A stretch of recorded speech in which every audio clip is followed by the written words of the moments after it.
Have you ever felt that a relationship consumes and exhausts you? Have you wondered how to free yourself from that emotional burden that seems impossible to let go of? You are not alone. Stoicism offers us a powerful guide to detach and find inner peace. As Seneca said, it's not that we don't have much time, but that we waste much of it. This resonates with a profound truth. Life is too valuable to waste on relationships that drain us. But how can we apply Stoic philosophy to emotionally detach from someone? Imagine living with serenity, without letting emotional storms drag you down. Stoicism teaches us to focus on what we can control and accept what we cannot change. By understanding and applying these principles, we can free ourselves from toxicity and regain our inner peace. Today, I will show you how to distance yourself from those who are not worth it in a way that, when you leave, they will miss you.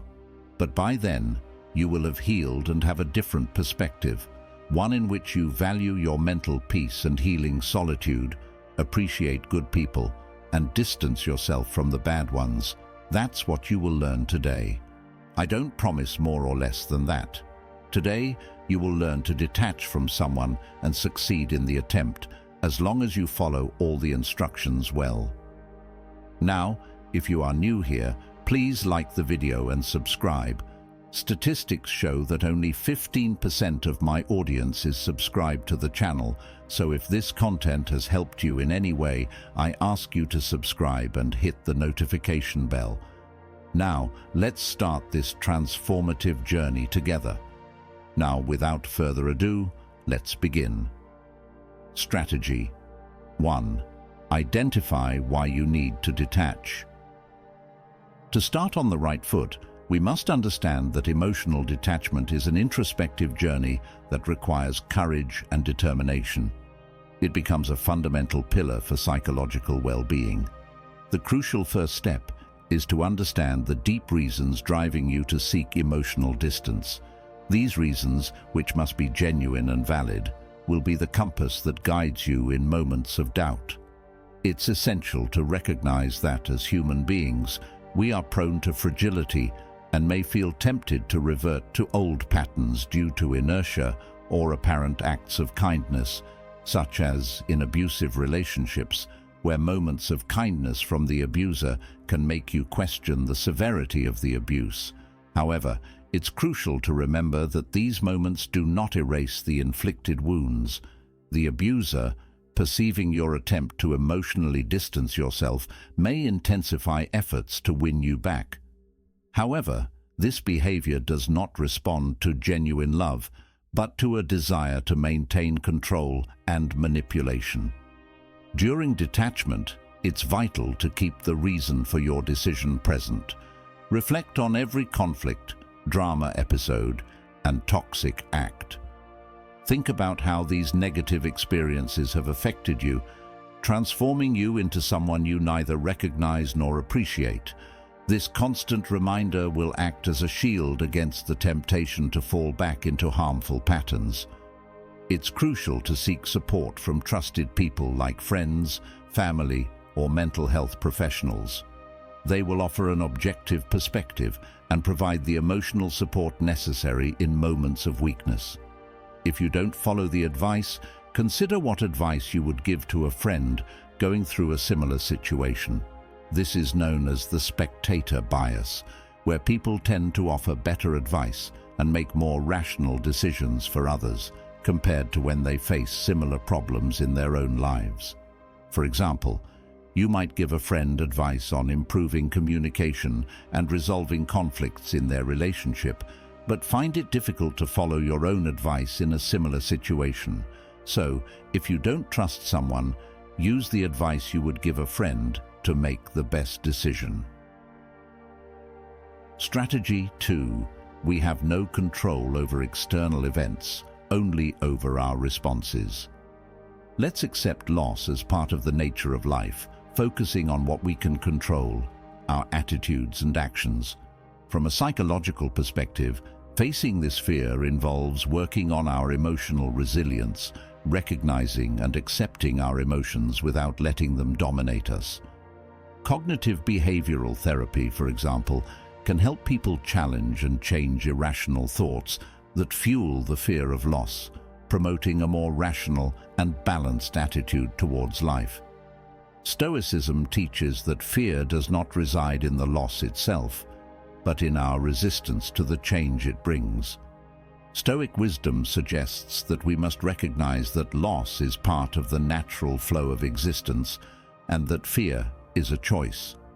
Instead of clinging to permanence, we should value the present and be grateful for lived experiences, even those involving loss, as each brings valuable lessons for our personal growth.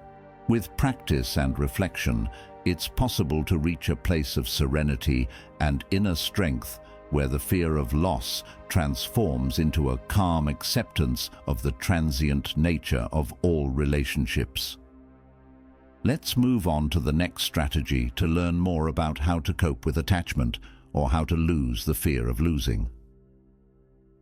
Strategy 3. The disadvantages outweigh the advantages.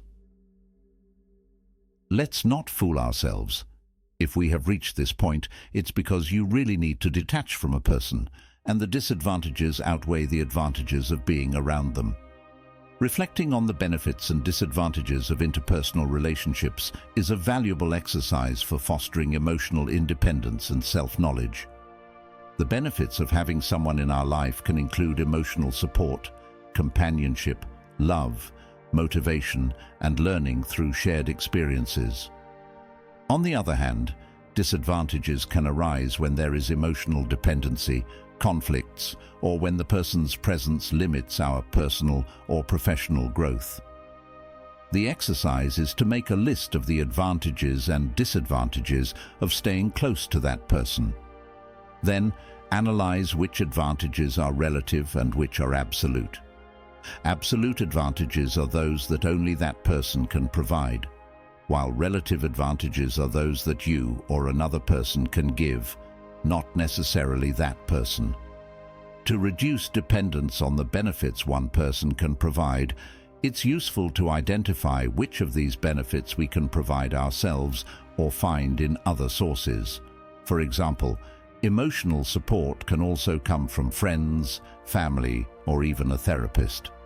Motivation can be self-generated through personal goals, and companionship can be found in groups with shared interests or social activities. By recognizing that we can meet our needs in different ways, we realize that dependence on a single person is unnecessary.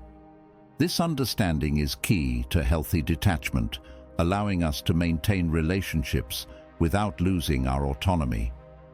Detachment does not mean a lack of love or care, but the ability to love without losing our essence or individual freedom. This process of evaluation and adjustment of expectations towards relationships teaches us to value our own company and strengthen our emotional resilience. It helps us set healthy boundaries and cultivate more balanced and enriching relationships. Ultimately, learning to depend less on others and more on ourselves is a path to emotional well-being and personal maturity, which also makes us more attractive to others. Strategy 4. Reconnect with what makes you happy. In life's journey, we encounter people who, as the Stoic philosopher Seneca said, do not enrich us, but drain us. These toxic people, with their demands and negativity, can divert us from the path of self-care and personal growth.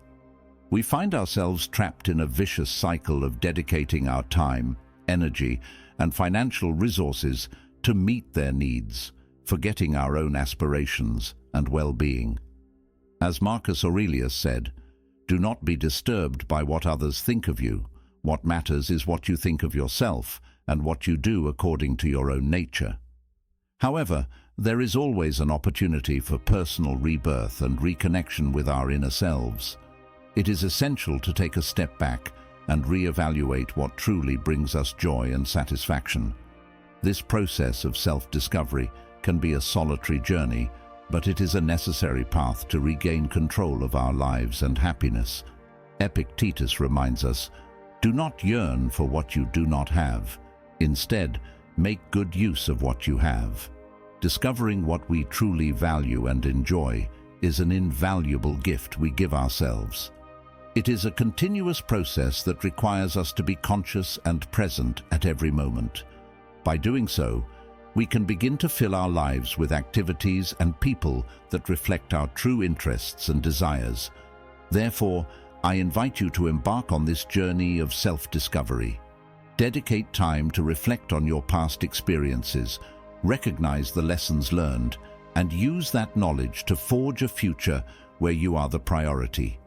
Find pleasure in the small things, celebrate your achievements, and most importantly, be kind to yourself. Reconnecting with what makes you happy is not just an act of self-love, but also the foundation of a life lived with purpose and passion. How can you practice meditation? It allows you to look inward and find peace in silence and reflection. Connect with nature by walking mountain trails, where each step brings you closer to your truth. Embark on a road trip, exploring not only the world around you, but also the vast landscapes of your mind. Surround yourself with positive people who support, inspire, and make you feel good about yourself. Celebrate your achievements, no matter how small they may seem. This strategy perfectly complements the next one. However, if it is not a regular hobby for you, today it must begin to be one. Strategy 5. Practice self-care. Emotional detachment presents itself as a liberating process where we let go of bonds that do not nourish our being and prevent us from moving towards a more self-centered life. This practice involves an introspective journey that invites us to become aware of our attachments, analyze the internal processes that generate them, and seek healthy alternatives to meet our emotional needs.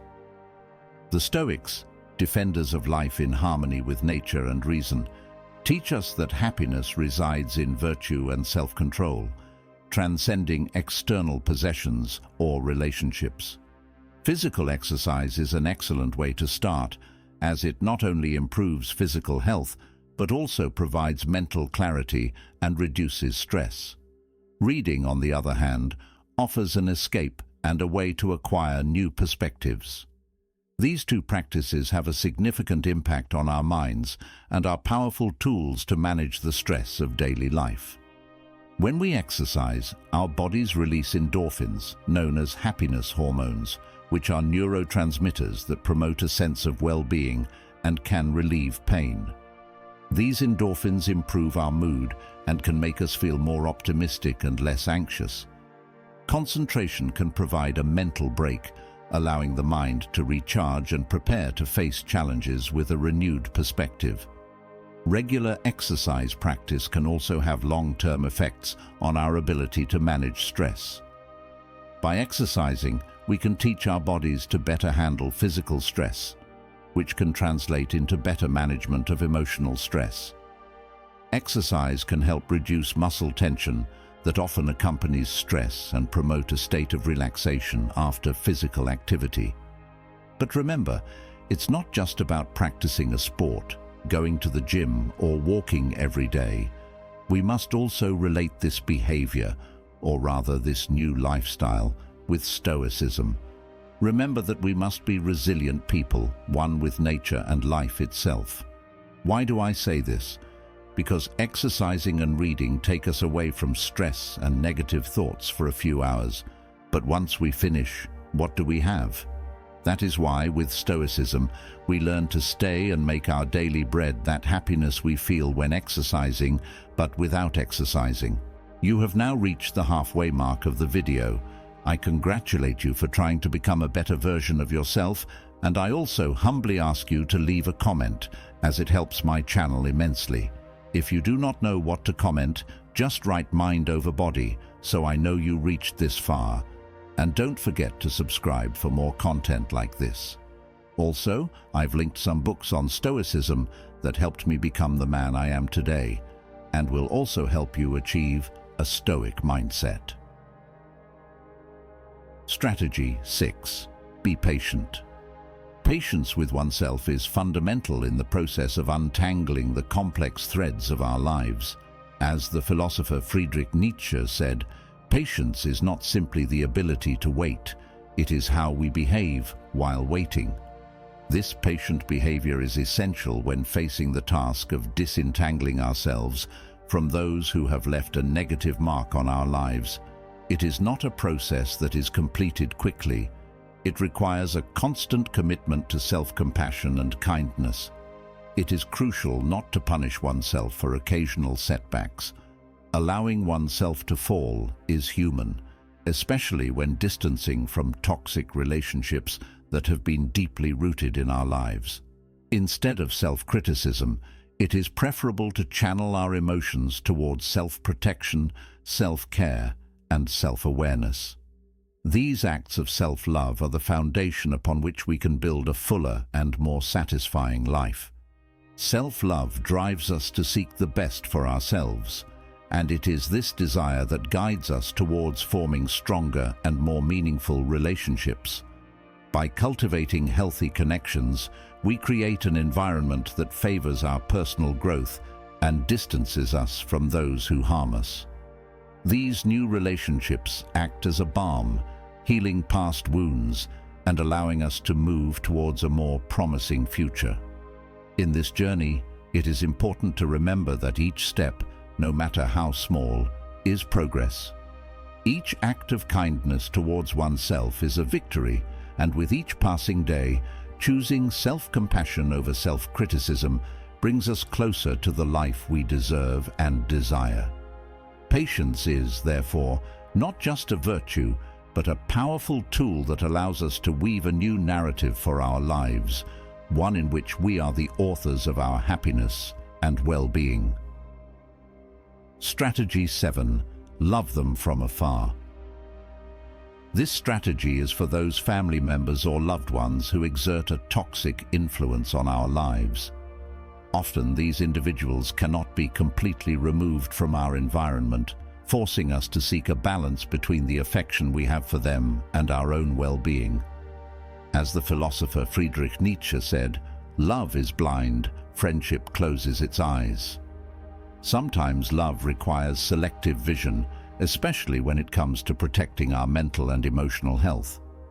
Opting for love from a distance can be the wisest solution. This involves letting go, keeping these people out of our most intimate circle, and wishing them the best on their path while allowing ourselves to feel love for them. However, it is crucial to remember that we must set clear boundaries to protect ourselves from any potential harm they may cause. Toxic relationships, no matter how much love they involve, can be detrimental to our emotional and psychological stability. It is essential to recognize that love should not be a one-way street leading to personal sacrifice. Instead, it should be a path that promotes mutual growth and happiness. By giving ourselves permission not to invest time and energy in these relationships, we can find the freedom to love without the heavy burden of forced reciprocity. This act of liberation not only benefits us, but can also provide the necessary space for the other person to reflect and possibly change. Ultimately, loving from a distance is not an act of abandonment, but a form of self-care and respect for oneself. It allows us to cultivate a love that is pure, free from the complications and pain that often accompany toxic interactions. It is a recognition that while we cannot change others, we do have the power to change the nature of our relationship with them. Strategy 8. Seek healthy support. Healthy support is a fundamental pillar in the process of recovery and personal growth. It is essential to surround ourselves with positive influences and people who offer a listening ear and a shoulder to lean on in times of adversity, such as a breakup. Human nature instinctively seeks to replace lost bonds with new attachments. These alternative attachments should be healthy and constructive, whether through activities that enrich the spirit or people who provide comfort and understanding. It is in these moments that the support of friends and family becomes invaluable, providing the necessary encouragement to move forward. As the philosopher Thales of Miletus said, "The most difficult thing is to know ourselves. The easiest is to speak ill of others." This reflection invites us to look inward and recognize the importance of self-evaluation and self-support, key elements for authentic and lasting recovery. Support should not only be sought externally, but also cultivated internally by strengthening our resilience and autonomy. The search for healthy support is therefore a two-way street, involving both accepting external help and developing inner strength. In this journey, each step we take towards rebuilding our attachments and consolidating meaningful relationships brings us closer to a fuller and more satisfied version of ourselves. Strategy 9. Barriers and no contact. Cutting off contact is an effective strategy to facilitate this process, especially when it comes to detaching from someone who does not reciprocate our feelings. This tactic involves deleting or blocking the person's phone number and avoiding social media, which can help reduce the temptation to seek contact and thereby facilitate emotional healing. Psychology suggests that cutting off contact creates the necessary distance that allows a person to focus on their own well-being instead of persevering in a one-sided bond that can perpetuate pain and frustration. This space can be crucial to begin dismantling the emotional structures that tie us to the other person, and to start building a life where our happiness does not depend on the presence or approval of someone else. Additionally, emotional detachment is not just about physically distancing or cutting off communication, but also about an internal change, where we recognize and accept that happiness and fulfillment come from within and not from external factors. In this sense, Stoic philosophers offer a valuable perspective. Marcus Aurelius, for example, teaches us that the happiness of your life depends on the quality of your thoughts, resonating with the idea that we must find serenity and satisfaction in our own perceptions and judgments instead of seeking it in others' actions or feelings towards us. Following this line of thought, emotional detachment becomes an act of strength and self-control, where we exercise the ability to govern our own emotions and desires. It is a path to personal freedom where we learn to value and appreciate what we have, instead of suffering for what we lack or cannot control. This is a process that requires patience and perseverance, but can ultimately lead to greater resilience and a deeper understanding of ourselves and what truly matters in life. Strategy 10. Learn detachment while in a relationship. Lastly, we have detachment even while being in a relationship. No matter how well it goes, follow this advice. Detachment in a romantic relationship does not imply a lack of love or interest, but the understanding that individuality and personal freedom are fundamental for mutual growth. As the philosopher Khalil Gibran expressed, "Let there be spaces in your togetherness." This means that even if you are in a relationship, it is essential for both to maintain their own lives, interests, and friendships. Each person's life should be full and satisfying on its own, so that the presence of the other is a complement, not a necessity. It is important that each person is the protagonist of their own story, not a mere satellite of their partner. This is achieved by establishing independent physical and mental spaces. Physical spaces refer to places or activities that you enjoy on your own, without your partner's company. On the other hand, mental spaces are those thoughts, dreams, and personal projects that define you as an individual. By fostering this independence, we avoid falling into emotional dependency, where happiness seems to depend exclusively on the other person. This dependency can lead to possessive or jealous behaviors that often suffocate the relationship, similar to how a child can suffocate a pet by holding it too tightly for fear of losing it. Instead, by allowing each person to have their space, the relationship becomes more like a river that flows freely, enriched by both individuals' experiences. The true essence of love lies in the desire to see the other fly freely, knowing they can return to you not out of obligation, but because with you they find a safe and loving refuge.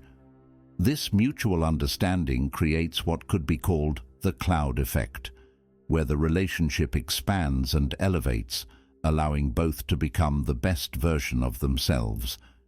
It's not about possessing the other, but about wanting them freely, celebrating their existence alongside you and not through you. In summary, healthy detachment in a relationship is not a sign of indifference, but an act of deep love. It is recognizing that each person is a complete universe capable of shining with their own light, and that together they form an even more beautiful constellation. Thus, each day, each one chooses to be together, not out of necessity, but for the joy of sharing life with someone who respects and values their freedom as much as their own. Now, if any part of this message has been helpful to you, leave us your like and comment, helping the algorithm recommend it to someone who needs it at this time. Don't forget to subscribe so you don't miss new videos. And if you look through the videos we've already uploaded, you're sure to find something to take with you. Have a good day.